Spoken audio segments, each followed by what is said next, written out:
Rejection hurts because science. Evolutionarily speaking, my nerds, if you got kicked out of the village, you died. A lion ate your face and it was game over. So if you were vigilant to social rejection, you survived. So if smart you people-pleased and upheld your perfectionist standards and you kept the community happy with you, then you would be protected, fed, kept warm, safe. It is normal and human to want to belong, my darling.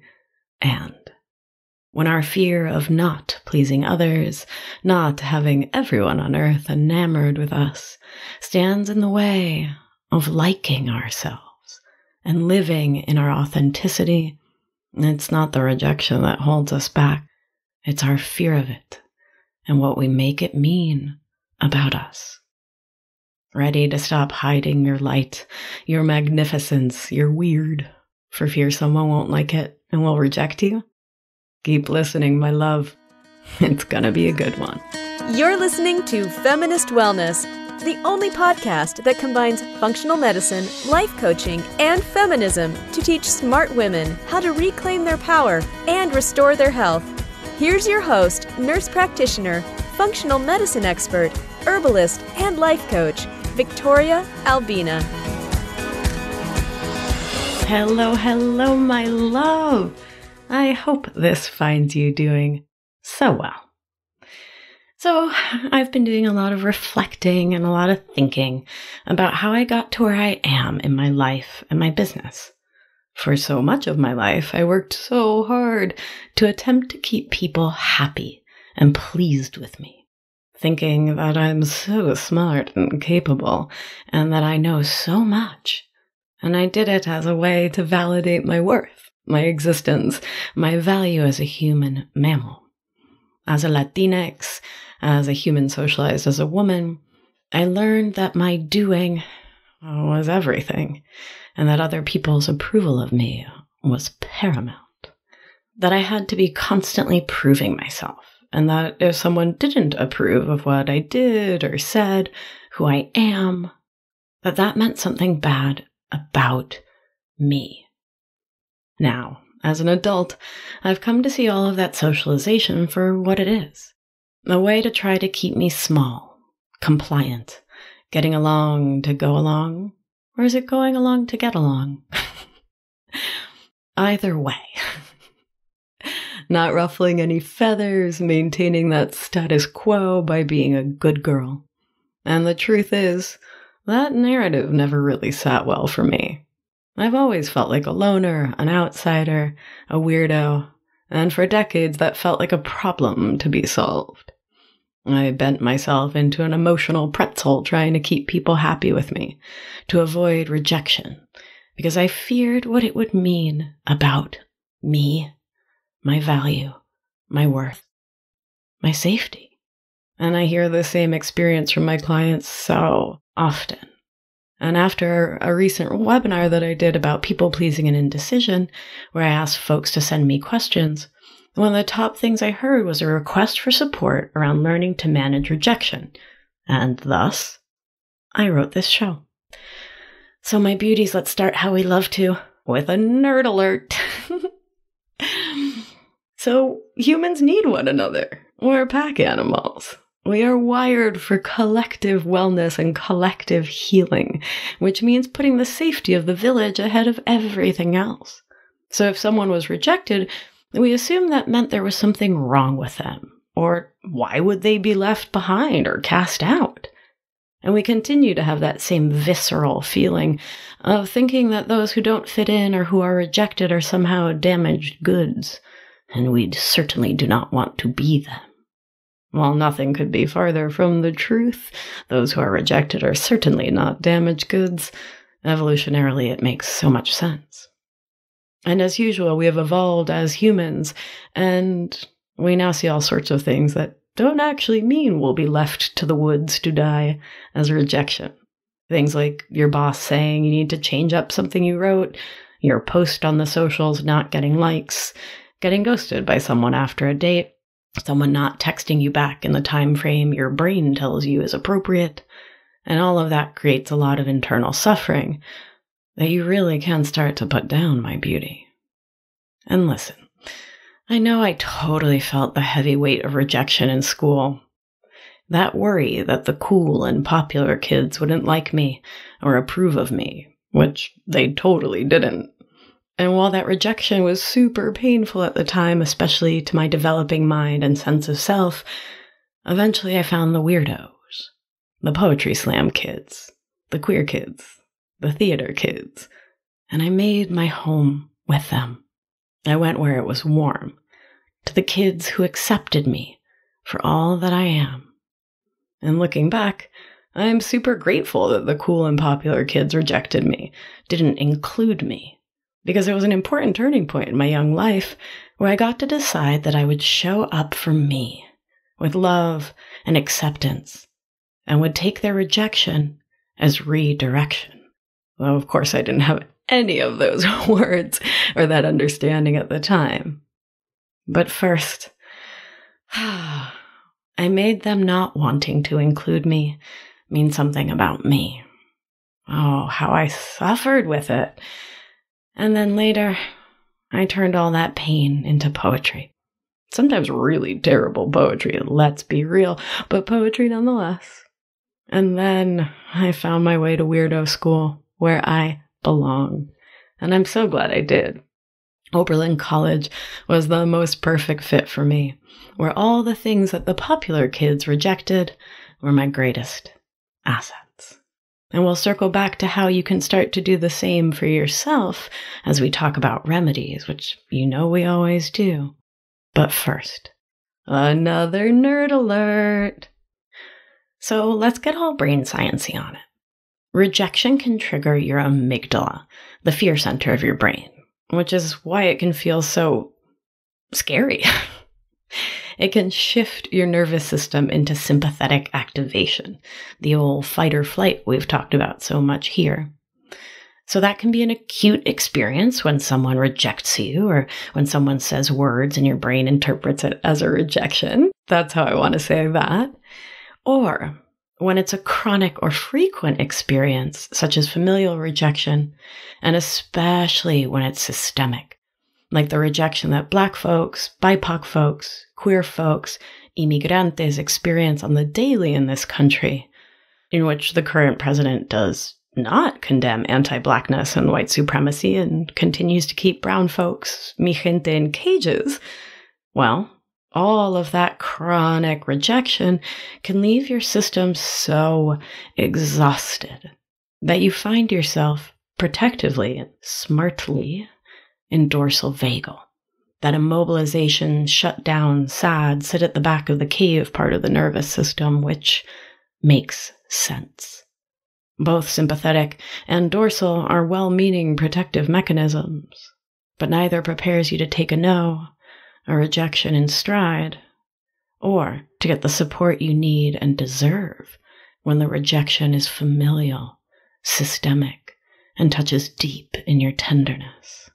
So, my beauties, that is the backdrop. Let us continue to look at the science, my nerdy little nerdlet loves. So there's some fascinating research about rejection. Functional MRI studies, a kind of brain scan that uses magnets, how cool is that, show that rejection activates the same part of the brain as physical pain.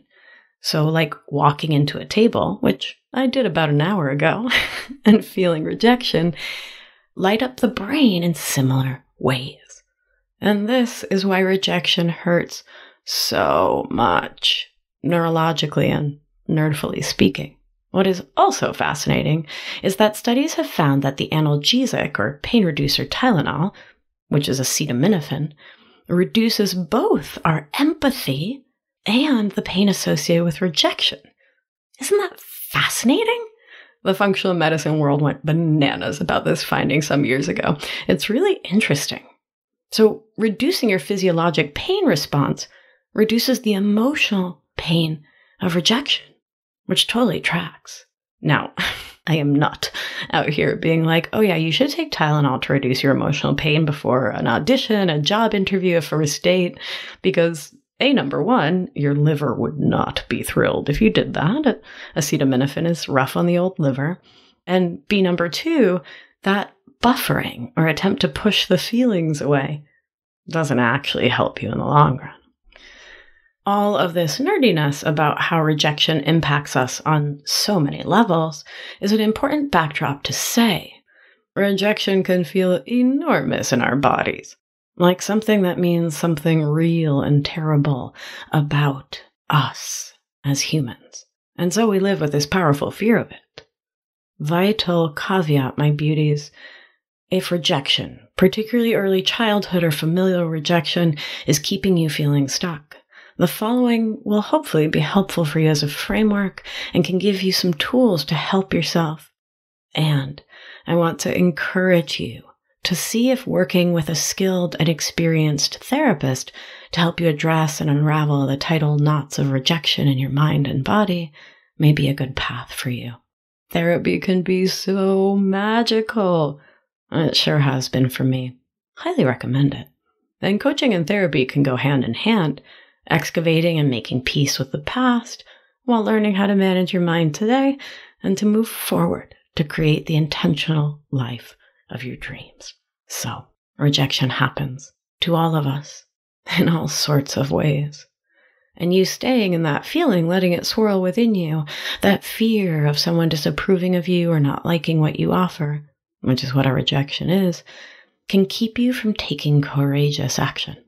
The topic of episode 38 for your life.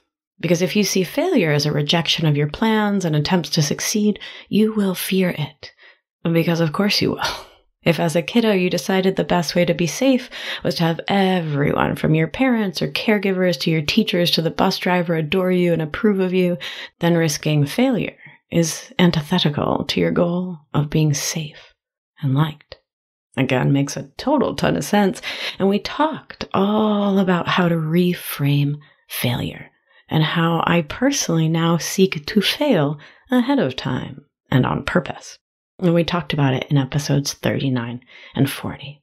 But the train of thought of seeking to avoid rejection keeps us in inaction, keeps us from taking risks, from building the lives of our dreams on our own terms, lest someone say, "Nah, it's no good.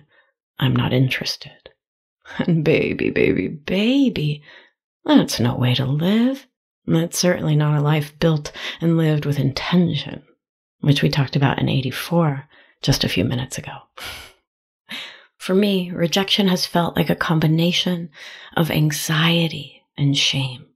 I'm nervous, anxious, worried someone won't like what I've done. But really, the anxiety is that they won't like me. So shame comes in. We make someone else not wanting what we have to offer mean something about us and our worth, our value. And that's part of why it's such a painful emotion. And we're going to talk about rejection as emotion because through that framework, we can work to shift our relationship to the very concept of what rejection is.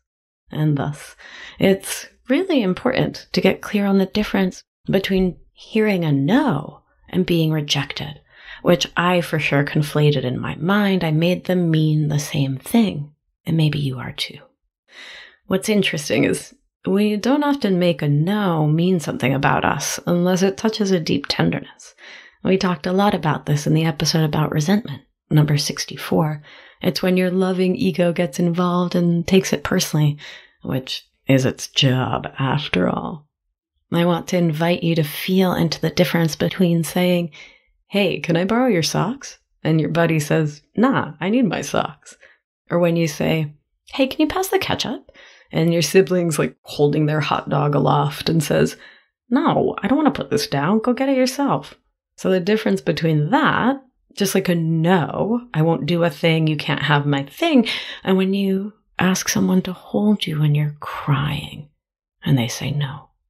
Or you ask someone on a date and they say no. In the first two, you may not make those experiences mean something about you. You're less likely to take it personally. "Can I have your fries?" "No, dude, fries are sacred. Hands off." Those experiences don't feel like rejections in my heart. They don't stir up the same protective mechanisms for me as when the request is about something that I am making mean something about me as a human. Because that's when rejection hurts. When you make it mean that someone is disappointed in you, upset with you, thinks less of you, doesn't like you, doesn't approve of you. When your brain tells you you're unworthy because of that rejection. When, at its core and in truth, someone saying no to whatever the request is just a human saying no. Much like our conversations about people-pleasing and perfectionism, we seek to figure out what someone else is going to think about us. And we interpret the world through the lens of trying to not think that someone else is thinking something bad about us. And we do that because we're so scared of rejecting ourselves, beating ourselves up, repeating the story that we are not worthy of being treated well. So the rejection stings because you turn it around on you. You call yourself unworthy and less than lovable, and you spin in that. Your brain takes it in so deep, and you forget that you can have your own back. This is a form of confirmation bias. When you reject yourself, your ego looks for experiences that strengthen that belief, that worry about your own unworthiness. And one of the reasons why so many of us are so mean to ourselves ahead of time and at the slightest provocation is because our brains feel like it's easier to be mean to ourselves before someone else can be mean, as though that would protect us. Your brain's like, oh yeah, all right, dude, come on, come at me, just try to reject me. Ha! You can't hurt me. I already hurt myself all the time by believing I'm not worthy or good enough. Nice try, guy. As folks with a history of protecting our tenderness with codependent, perfectionist, and people-pleasing thought habits, this line of thinking may be our norm. And so we take things personally and feel rejection pretty darn frequently, often when we're not actually being rejected. What it comes down to is this: someone saying they don't want what you're offering, whatever that may be, has nothing to do with you. It truly is 100% about them. And just as important for us as folks who have learned to be vigilant about not hurting others as a way to be liked, safe, protected, us codependent, perfectionist, people-pleasing thought habit havers, is to talk about our fear of rejecting others. My clients often talk about not wanting to say no because they don't want to hurt someone's feelings, don't want the other person to feel bad about themselves or about them as the no-sayer. They don't want to reject someone. If we apply the same logic, when you say, I don't want to date you, I don't want this job, I don't want cheese on it, I don't want to go to there, you aren't rejecting someone else or their opinions, thoughts, or ideas. You're just stating your side of things. It's no more about them than them saying, let's have tacos. It's about you. You don't want their offering. Cool, fine, all good.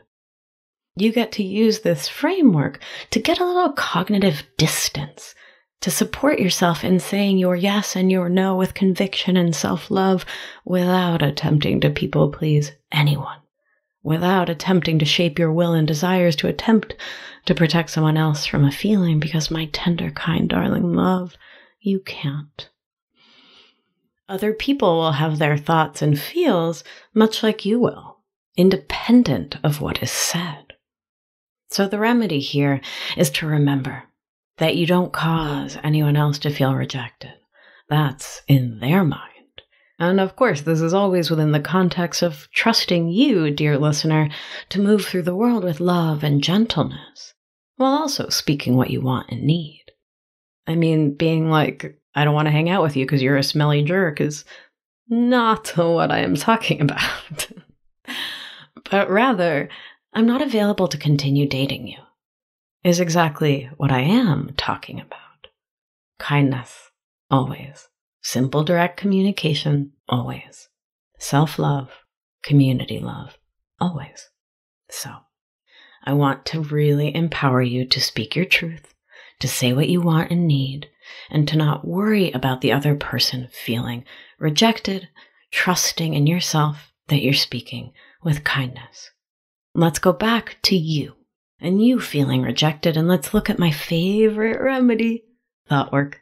We start by getting neutral about it. And we do that so we can really see through our habitual experience of things, the stories we've always been telling about an experience. And when I say get neutral about it, I mean write out the facts, without adjectives or subjective data, just the facts, my darling. My boss said X. Put in the facts, whatever that is. She said she doesn't want to go on a date.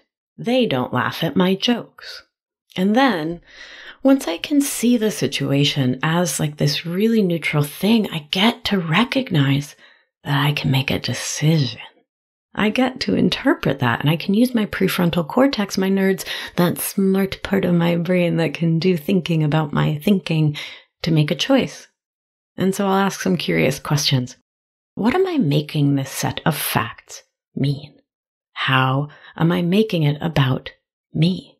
Why does this fact, he said words, she said words, they didn't laugh, why does this feel like a rejection of me as a human? And I do this because it's those thoughts that are leading me and you to judge ourselves, to criticize ourselves, and to continue to seek the false protection of the story that we are being rejected and will always be rejected, so we shouldn't put ourselves out there. But what if someone saying no doesn't mean anything about you? What if it means everything about them and what they want, like, and need?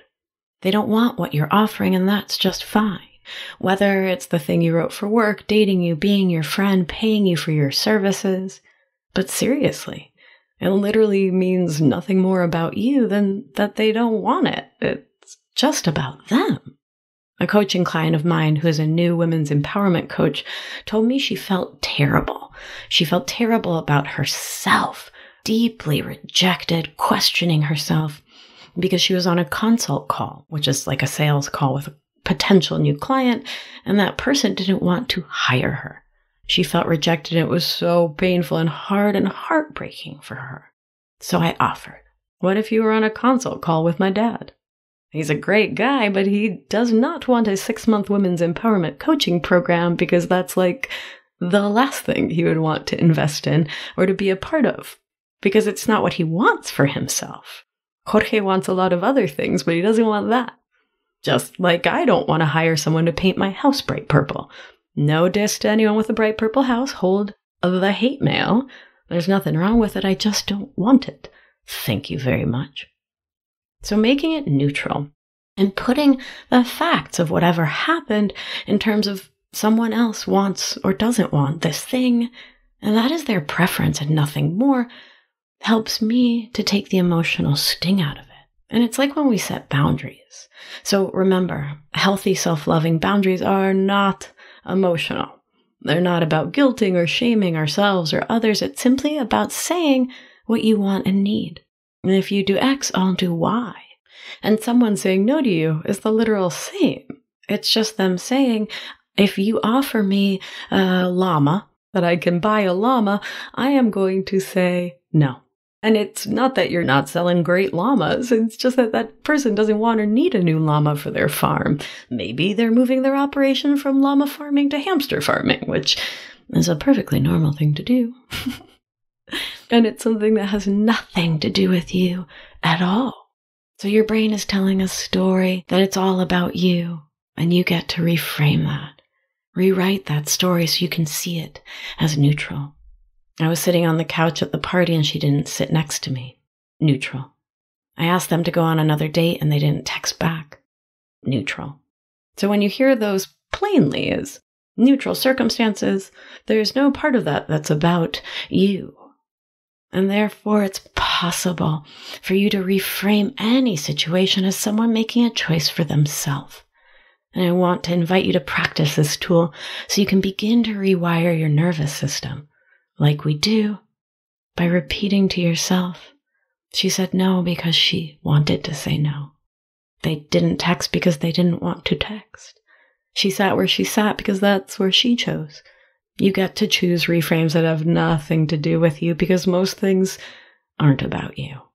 Truly, and in the best sense. Your brain just has the habit of making things mean something about you, and you can pause before your tenderness gets involved. It takes practice and love and care, and I know You can do it, starting today. The next remedy is to realize that there will always, 110% of the time, be humans who don't see your magnificence. And the truth is, that is very sad for them. But it doesn't have to be sad for you. So you get to shift the experience of your life away from that often not very conscious thought pattern of asking, how can I get this person to like me so I won't feel rejected? Into building your confidence in yourself as someone who can take a no, right? That's the shift. And so with that, you can remind yourself that discomfort isn't a problem and you can feel all the pain of it. Because we don't emotionally bypass in this family. We don't push discomfort away. We practice sitting with it within our window of dignity, as discussed in episode 81, and we remind ourselves, I can process this emotion through my body and can release it with love and care. I know it's challenging or I wouldn't be doing a whole show about it, but the more you can lean into your self-confidence, the more you can feel that deep dedication to valuing your own approval of you over anyone else's. And I want that for you so much, my beauty. So, in order to not walk around fearing rejection, you get to 1. Get neutral about it. 2. Not take it personally or make it about you. 3. Process the emotion through your body. 4.